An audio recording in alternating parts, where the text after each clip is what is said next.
नमस्कार, मैं हूं आपके साथ अंकिता पाल। बुलेटिन की शुरुआत करते हैं। चारधाम यात्रा में आए श्रद्धालुओं को बेहतर स्वास्थ्य सुविधाएं उपलब्ध कराए जाने के उद्देश्य से डॉक्टर विनीता शाह, महानिदेशक चिकित्सक स्वास्थ्य एवं परिवार कल्याण उत्तराखंड ने अपने 3 दिवसीय भ्रमण पर यमुनोत्री यात्रा मार्ग पर स्थित सभी चिकित्सक इकाइयों का निरीक्षण किया है।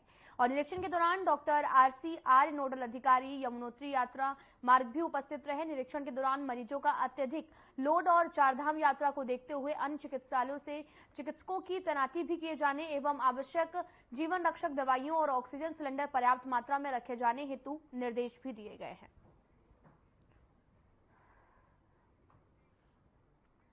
आपको बताते चले कि चारधाम में स्वास्थ्य विभाग जो है वो लगातार अलर्ट मोड पर है। 10 मई से चारधाम यात्रा शुरू हो चुकी है, जिसको लेकर लगातार सुरक्षा के पुख्ता इंतजाम भी किए जा रहे हैं और साथ ही यात्रियों को किसी भी तरीके की परेशानियों का सामना न करना पड़े, जिसको लेकर लगातार उन्हें इलाज भी मुहैया कराया जा रहा। आपको बताते चलें कि बद्रीनाथ धाम की यात्रा ने अब और ज्यादा रफ्तार पकड़ ली है। रविवार को बद्रीनाथ धाम में 28,000 से भी अधिक श्रद्धालु दर्शन करने के लिए पहुंचे और यह एक नया रिकॉर्ड है। यात्रा के इतिहास में पहली बार ऐसा हुआ जब धाम में एक ही दिन में काफी ज्यादा श्रद्धालु जो हैं वो पहुंचे हैं। और वहीं बद्रीनाथ में पहुंचने वाले श्रद्धालुओं की संख्या 1 लाख के पार भी हो गई है। बद्रीनाथ धाम की यात्रा 12 मई से शुरू हुई है।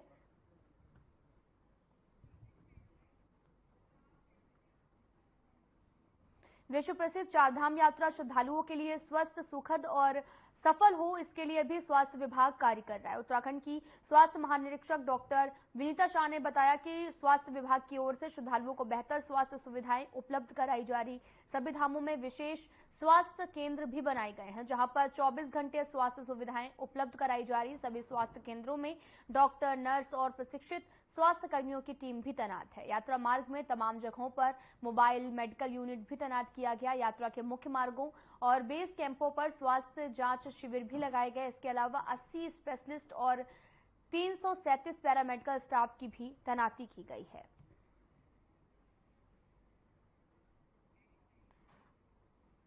आपको बताते चले कि मोबाइल मेडिकल यूनिट लगातार तैयार की गई है। मुख्य मार्गों पर बेस कैंपों की भी यहां पर सुविधा की गई है।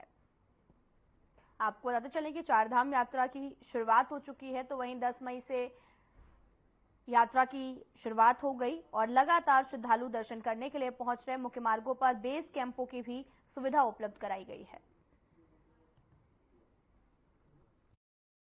विभाग हमारे चारधाम यात्रियों की स्वस्थ, सुखद और सफल यात्रा के लिए प्रतिबद्ध है। यात्रा रूट पे हमारी परमानेंट और टेम्परेरी चिकित्सा इकाइयाँ हैं, जिसमें हमारे ट्रेन डॉक्टर्स और स्वास्थ्यकर्मी सेवा देने के लिए प्रतिबद्ध हैं। इसके अलावा बेस कैंपों में और यात्रा के मुख्य मार्ग में हमारे द्वारा स्क्रीनिंग की जा रही है। लगभग अभी तक हमारे जितने कर्मियों द्वारा 1,10,000 आज की डेट में स्क्रीनिंग हो गई है, जिसमें लोगों की ब्लड प्रेशर की, शुगर की जांच की जा रही है और उन्हें प्रिकॉशन के बारे में बताया जा रहा है।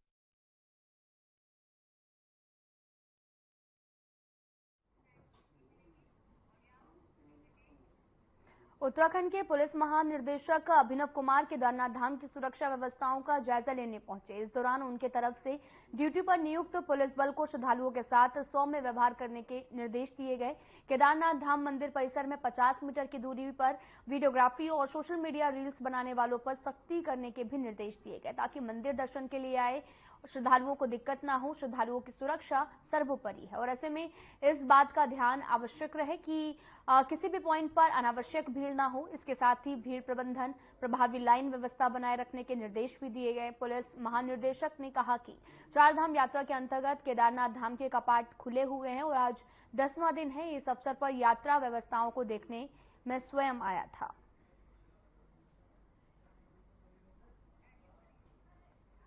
आपको बताते चलें कि सुरक्षा व्यवस्थाओं का यहां पर जायजा भी लिया जा रहा और साथ ही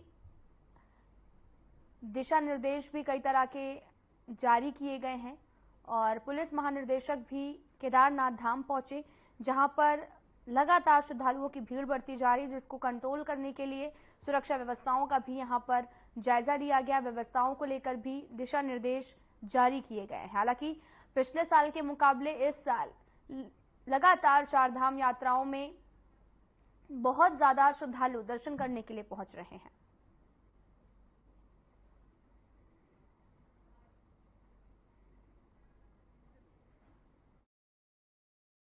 इस बार अप्रत्याशित अभी तक भीड़ आई है श्रद्धालुओं की, और डेली लगभग 30,000 से भी अधिक श्रद्धालु यहाँ पर दर्शन करके जा रहे हैं। और निश्चित रूप से ये यहाँ पर जो भी मंदिर की सारी व्यवस्था से जुड़ी हुई सारी एजेंसी, चाहे वो बद्री केदार मंदिर समिति हो, जिला प्रशासन हो, पुलिस विभाग हो, हमारा NDRF हो, SDRF हो, ITBP है, और जितने भी स्वास्थ्य विभाग है, पर्यटन विभाग है, सूचना विभाग है, उनकी सारी टीम जिस तरह से तालमेल के साथ काम कर रही है, मेरे ख्याल से ये बहुत एक अच्छा उदाहरण है।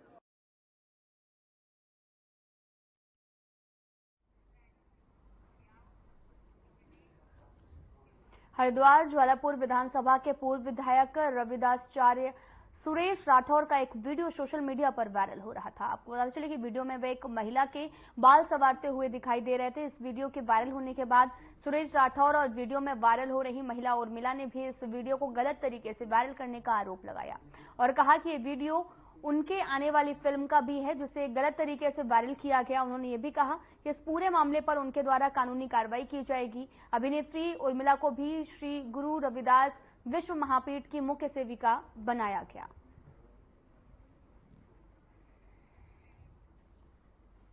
वायरल वीडियो जो है उसको लेकर लगातार प्रतिक्रियाओं का दौर भी जारी है। पूरा मामला हरिद्वार का है, जहां पर सुरेश राठौर उर्मिला का बयान भी सामने आया और जहां पर वायरल वीडियो पर उनके द्वारा जो है वो लगातार प्रतिक्रिया दी जा रही है।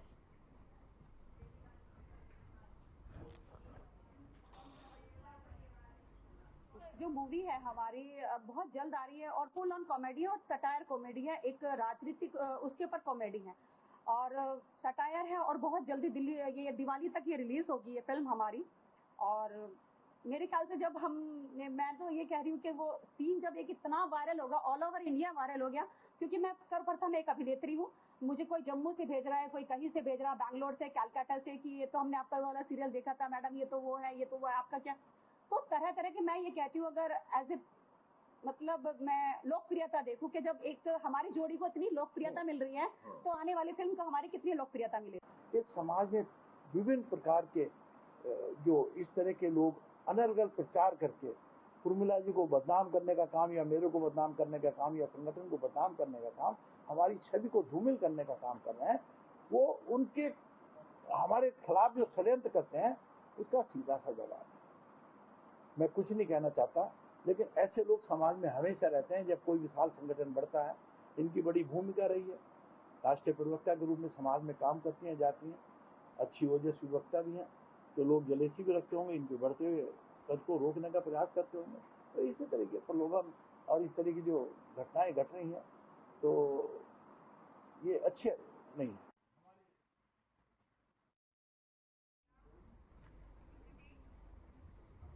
खबर देहरादून से है, जहां पर एक निजी यूनिवर्सिटी के छात्रों की रैली में न पहुंचने पर की गई पिटाई का मामला सामने आया, जिसमें करणी सेना के अध्यक्ष की ओर से कुछ छात्रों की पिटाई की जा रही। बताया यह भी जा रहा कि रैली में न पहुंचने पर छात्रों की पिटाई की गई, जिसका वीडियो सोशल मीडिया पर वायरल हुआ। वीडियो वायरल होने के बाद पुलिस ने मामले में संज्ञान भी लिया। इस दौरान एसएसपी अजय सिंह ने भी कहा कि पुलिस इस मामले की जांच कर रही, दोनों पक्षों की तरफ से तहरीर दी गई है। पुलिस ने इस मामले में केस दर्ज कर मामले की जांच भी शुरू कर दी है।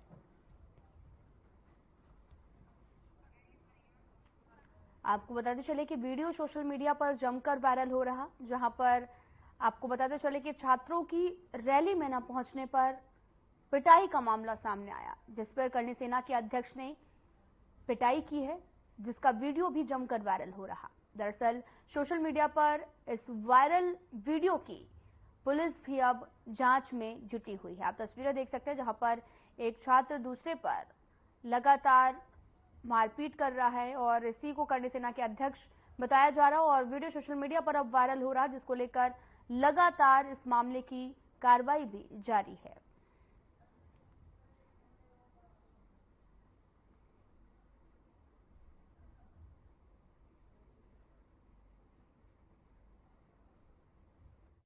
संज्ञान में आता है। रैली को लेकर 2 गुट में इसमें ना शामिल होने को लेकर जैसा प्रार्थना पत्र दिया गया, मार पिटाई की गई थी और जिस पर दूसरे पक्ष ने भी जाकर जब ये सूचना मिली तो इसमें झगड़ा हुआ था। दोनों पक्षों की तरफ से क्रॉस तहरीर प्राप्त हुई थी जिसमें मुकदमा दर्ज कर लिया गया और उसकी इन्वेस्टिगेशन थाना प्रेमनगर से चल रही है।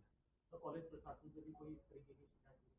देखिए, कॉलेज प्रशासन को जितने भी इस तरह के प्रकरण आ रहे हैं जहाँ छात्रों की संलिप्तता किसी अपराध में या किसी झगड़े में आती है, उनको सूचित किया जा रहा है। वर्तमान में इधर बीच भी काफी सारे झगड़े कॉलेज के छात्रों की इन्वॉल्वमेंट रही है, तो उन पे क्या उनके द्वारा कार्रवाई की गई, जैसे उनको रेस्ट्रिकेट करने की कार्रवाई हो या निलंबित करने की कार्रवाई रही हो या उनके पेरेंट्स को बुलाकर क्या ये सब उनको वहाँ पर कार्रवाई के लिए बताया गया कि नहीं बताया गया। ये समस्त कॉलेजेस को जिस तरह से एफआईआर अगर छात्रों की संलिप्तता पाई जा रही है तो उनको उसमें अपने स्तर से भी कार्रवाई करने को बताया गया है।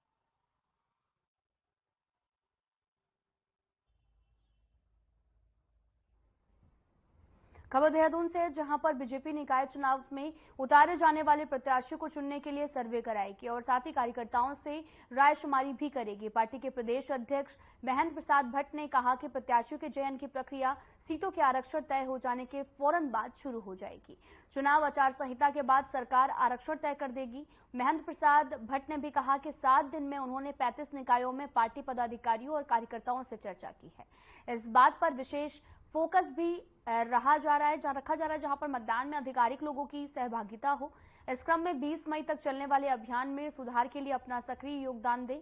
महेंद्र प्रसाद भट्ट ने यह भी कहा कि विगत निकाय परिणामों में रिकॉर्ड सुधार लाने के लक्ष्य के साथ हम आगे बढ़ रहे हैं। पार्टी ने पिछले निकाय चुनाव में 8 में से 6 नगर निकायों की जीत भी दर्ज की और इस बार पार्टी ने सभी नगर निकायों के साथ में नगर पालिकाओं में जीत का लक्ष्य भी बनाया।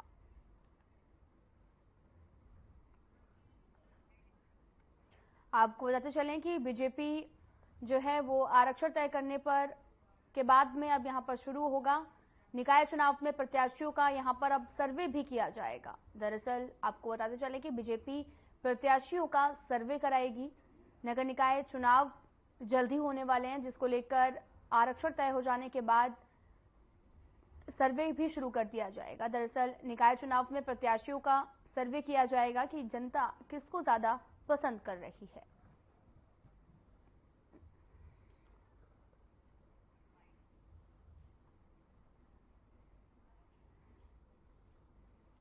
पार्टी ने अपनी कार्यक्रम की श्रृंखला को बढ़ाया है। मेरा 7 दिन का प्रवास ऐसी 35 स्थानीय निकायों में मेरे जाना हुआ और यहाँ हमने मतदान प्रतिशत बढ़ाने की अपील की है। साथ साथ जिनकी मतदान सूची में नाम रह गए थे वो मतदान सूची में वो नाम चढ़े, गलत नाम हटें, उसके लिए पूरे कार्यकर्ताओं ने प्रयास किया है। 20 तारीख तक उसकी तिथि है और अभी भी मतदान सूची में नाम जोड़ने का काम चल रहा है। इसके साथ साथ चुनाव यथा समय हो इसके लिए हमने राज्य निर्वाचन आयोग से अपील भी की है। हर साल उत्तराखंड में वनाग्नि की घटनाएं सामने आती हैं, लेकिन इस साल प्रदेश में वनाग्नि ने इतना विकराल रूप लिया कि मामला सुप्रीम कोर्ट तक पहुंच गया है। वनाग्नि को लेकर सुप्रीम कोर्ट में सुनवाई के दौरान सरकार को भी फटकार लगाई गई। मुख्य सचिव को भी कोर्ट में पेश होने की बात कही गई है। साथ ही वनाग्नि की चुनाव में ड्यूटी लगाने को लेकर सर्वोच्च न्यायालय ने सख्त लहजे से सरकार से भी सवाल किया है। सुप्रीम कोर्ट ने फायर कंट्रोल के लिए भी फंड की कमी से लेकर वन विभाग में खाली पड़े पदों तक को लेकर भी केंद्र और राज्य सरकार से बेहद नाराजगी जताई। साथ ही इसका समाधान निकालने की भी जरूरत बताई है। आपको बताते चलें कि कीमती जंगलों को बचाना चाहिए। सुप्रीम कोर्ट ने अब सुनवाई की है जिसमें राज्य सरकार को भी फटकार लगाई है, जिसमें लगातार वनाग्नि के मामले बढ़ते जा रहे थे, जिसको लेकर सुप्रीम कोर्ट तक ये पूरा मामला पहुंच गया, जहां पर फंड की कमी को लेकर और साथ ही रिक्त पदों पर भी अब सवाल उठाए गए हैं। वनाग्नि की लगातार घटनाएं बढ़ती जा रही, जिसको लेकर सुप्रीम कोर्ट ने राज्य सरकार पर भी कई तरह के सवाल खड़े किए हैं।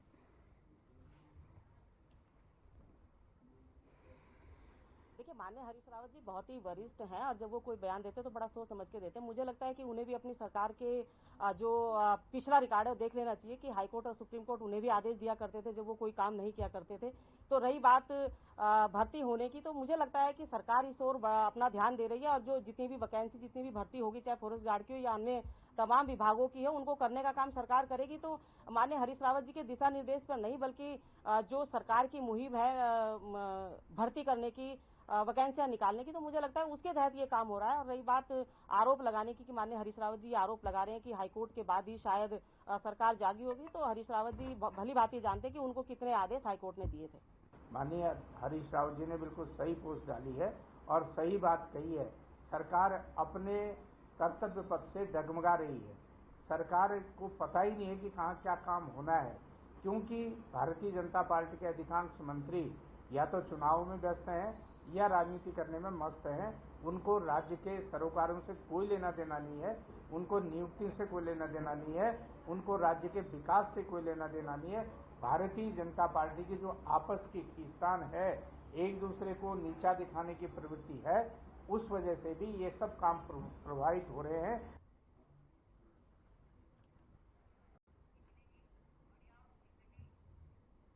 चारधाम यात्रा में श्रद्धालुओं के भारी संख्या में आगमन होने से उत्तरकाशी की गंगोत्री और यमुनोत्री धाम में कई श्रद्धालु बिना दर्शन किए वापस आए हैं। इस बात को लेकर उत्तरकाशी के प्रभारी मंत्री डॉक्टर प्रेमचंद अग्रवाल ने भी कहा कि अगर कोई यात्री दर्शन नहीं कर रहा तो ये हमारे लिए चिंता का विषय है। साथ ही उन्होंने ये भी कहा कि कोई यात्री बिना पंजीकरण के दर्शन करने के लिए आने की हिमाकत करता है, उनकी वजह से अव्यवस्थाएं हो रही हैं। आपको बताते चलें कि जब भी हम चारधाम यात्रा करते हैं तो उसमें से रजिस्ट्रेशन बहुत ज्यादा जरूरी होता है, तो वहीं कुछ लोग बिना रजिस्ट्रेशन के दर्शन करने के लिए पहुंच रहे हैं, जिससे कि काफी ज्यादा अव्यवस्थाएं हो रही। श्रद्धालु का भारी संख्या में आगमन भी हो रहा और उसी बीच में बिना पंजीकरण के श्रद्धालु भी दर्शन करने के लिए पहुंच रहे, जिससे कई तरह की समस्याओं का सामना करना पड़ रहा। और साथ ही यहाँ पर एक बैठक का आयोजन किया गया, जहां पर चारधाम यात्रा में जाम को लेकर, श्रद्धालुओं की भारी संख्या में आगमन को लेकर बातचीत भी की गई है।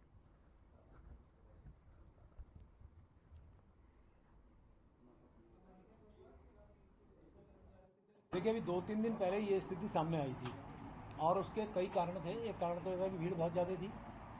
दूसरा कारण ये था कि जो मुझे वहाँ के से जानकारी मिली, कुछ यात्रियों ने हेलीकॉप्टर की बुकिंग कराई हुई थी और उनको हेलीकॉप्टर की बुकिंग, उसका आप जानते हैं, उसका समय निर्धारित है, दिन निर्धारित है। यदि उस भीड़ में उनका समय जाया होता तो शायद उनकी वो बुकिंग कैंसिल होती या उनको जाने में दिक्कत होती। तो उस नाते उन्होंने दर्शन यहाँ न करके अपने हेलीकॉप्टर में जाना उन्होंने अपनी प्राथमिकताओं में रखा। लेकिन फिर भी मैं ये मान के चलता हूँ कि यात्री जो इतनी दूर दूर से आ रहा है वो यहाँ पे दर्शन करने के लिए आ रहा है। यदि किसी कारण से वो दर्शन नहीं कर पा रहा है तो ये वास्तव में हमारे लिए एक चिंता का विषय है। उत्तराखंड में 10 मई से चारधाम यात्रा का आगाज हो चुका है और इस साल श्रद्धालुओं की संख्या रिकॉर्ड तोड़ती हुई नजर आई और यही कारण है कि कहीं ना कहीं व्यवस्थाएं डगमगाती हुई नजर आ रही। यात्रा के शुरुआती दिनों में कई तस्वीरें भी सामने आई, जिन्हें देखकर विपक्ष लगातार अव्यवस्थाओं को लेकर भी सवाल खड़ा कर रहा। हालांकि मुख्यमंत्री के निर्देश पर सुगम संचालन, मॉनिटरिंग के लिए भी 3 सचिव अधिकारियों को जिम्मेदारी दी गई। उसके साथ ही तमाम विभाग अलर्ट मोड पर हैं। चारधाम व्यवस्थाओं को लेकर पूर्व नेता प्रतिपक्ष और कांग्रेस विधायक प्रीतम सिंह का भी कहना है कि सरकार को चारधाम यात्रा की तैयारी पूर्व में कर लेनी चाहिए थी। उन्होंने ये भी कहा कि पूरी सरकार चुनाव में व्यस्त रही, उनका यात्रा से कोई भी सरोकार नहीं रहा। जब व्यवस्था पूरी तरह से विफल हो गई और तो अब सरकार के हाथ पैर भी फूले हुए नजर आए।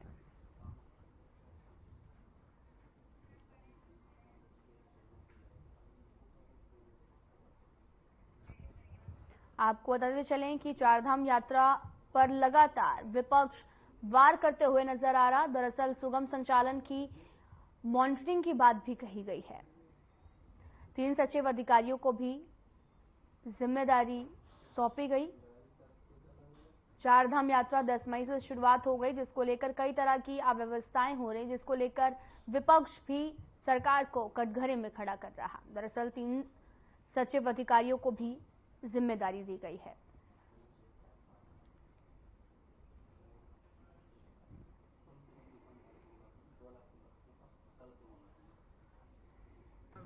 कि मैं समझता हूं कि चारधाम यात्रा की तैयारी सरकार को पूर्व में कर लेनी चाहिए, पूरा होमवर्क कर लेना चाहिए था, लेकिन सरकार ने कोई होमवर्क नहीं किया।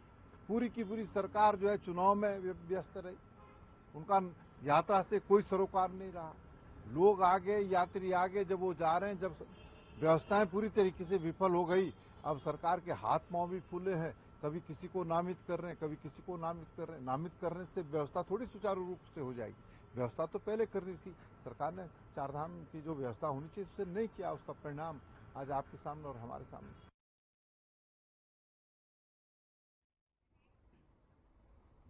खबर देहरादून से है, जहां पर भगवान विश्वनाथ जगदीश शिला डोली 25वें वर्ष में प्रवेश कर गई है और वहीं यह डोली राजधानी देहरादून के नगर निगम स्थित टाउन हॉल में पहुंची, जहां पर एक विशेष कार्यक्रम के दौरान वहां पर मौजूद लोगों ने डोली का स्वागत किया, आशीर्वाद लिया। डोली लेकर पहुंचे यात्रा संयोजक और कांग्रेस के पूर्व कैबिनेट मंत्री प्रसाद मैथानी ने भी कहा कि विश्वनाथ जगदीश शिला डोली यात्रा पिछले 24 सालों से यहां से निकाली जा रही है और विश्व शांति की कामना के उद्देश्य को लेकर डोली यात्रा समूचे 13 जिलों में निकाली जाएगी। साथ ही उन्होंने ये भी कहा कि उत्तराखंड देवों की भूमि रही है, देव संस्कृति को रक्षा करने और उत्तराखंड में चारों धामों के अलावा 1000 धाम स्थापित हों, इसके लिए टपकेश्वर मंदिर के श्री 108 महंत कृष्णागिरी महाराज भी डोली का आशीर्वाद लेने पहुंचे।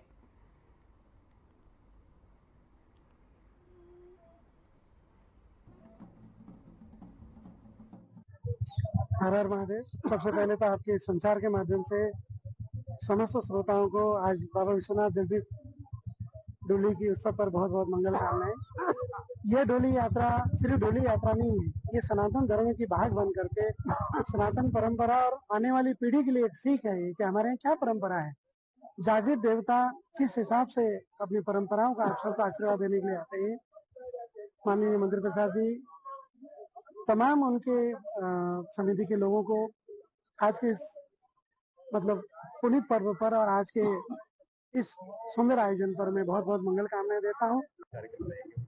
देखिए, ये विश्वनाथ जगदीश शिला डोली इस बार 25वें वर्ष में प्रवेश कर रही है और इस डोली का जो मुख्य उद्देश्य है वो विश्व में शांति कायम हो, देव संस्कृति की रक्षा हो और उत्तराखंड में 4 धाम के अलावा 1000 धाम यहाँ पे स्थापित हों, 1000 संस्कृत के विद्यालय खुलें, 1000 ध्यान केंद्र बने और जो हमारे उत्तराखंड की जो धरती बंजर हो गई है उसको आबाद करने का, और जो वो बिक रही है, जो भूमाफिया यहाँ पर जमीन को खरीदने का काम कर रहे हैं, उसको न बेचने का संकल्प। शहर में व्यापारिक संस्थाओं की तरफ से खुला सीवरेज बहने को लेकर उत्तराखंड का जल संस्थान ने लगभग 100 रेस्टोरेंट और ढाबों को नोटिस भेजा है और इस बात को लेकर भी उत्तराखंड जल संस्थान के महाप्रबंधक इंजीनियर डीके सिंह ने भी कहा कि ऐसी लापरवाहियों को रोकने के लिए हमने टीमें गठित की हैं और उन सभी लापरवाह व्यावसायिक संस्थानों को नोटिस भी भेजा जा रहा है। साथ ही उन्होंने ये भी कहा कि व्यावसायिक संस्थानों को आदेश है कि जितना सीवरेज निकलता है उसका 80% इस्तेमाल करें, लेकिन ऐसा नहीं हो रहा है। देखिए, जो भी इस तरीके का वेस्टेज है उसको रोकने के लिए हमने टीम्स गठित किए हैं और इंजीनियर्स मॉर्निंग में, इवनिंग में सप्लाई के समय जा रहे हैं और जो इस तरीके का, चाहे घरेलू हो चाहे अघरेलू हो, कोई भी अगर इस तरीके की स्थिति पाई जाती है तो उसके लिए नोटिस सर्व कर रहे हैं। इसके अलावा हमने जो बहुत बहुत बड़े अपार्टमेंट्स हैं, बहुत बड़े बड़े होटल्स हैं, बहुत बड़े बड़े व्यावसायिक संस्थान हैं, उन संस्थानों में भी सीवेज, जो हमारे पानी से सीवेज जनरेट हो रहा है, उस सीवेज जनरेशन का किस तरह से निस्तारण किया जाए। चारधाम यात्रा में यात्रियों के स्वास्थ्य को लेकर जिला स्वास्थ्य प्रशासन एक्टिव मोड में है, जिसके चलते ऋषिकेश के ट्रांजिट कैंप में भी यात्रियों के स्वास्थ्य की जांच भी लगातार की जा रही है। इस बात को लेकर देहरादून के सीएमओ डॉक्टर संजय जैन ने भी बताया कि हमारे 5 बेड के ट्रांजिट कैंप में हमने 24 घंटे एक मेडिकल टीम 8-8 घंटों के लिए तैनात की। साथ ही उन्होंने ये भी कहा कि जो भी यात्री ऋषिकेश से चारधाम यात्रा की शुरुआत कर रहे, अगर उन्हें स्वास्थ्य संबंधी परेशानी होती है तो उन्हें निःशुल्क दवाइयां उपलब्ध कराई जाए।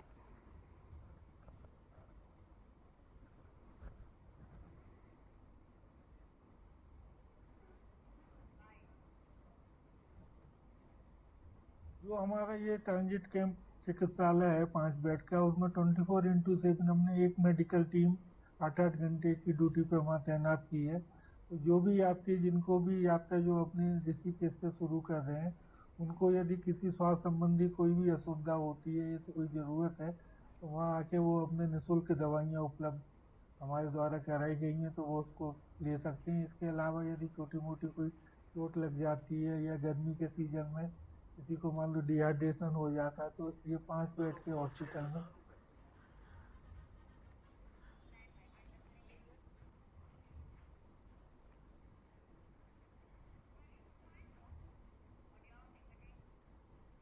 फ्लाइट्स में इतना ही। नमस्कार।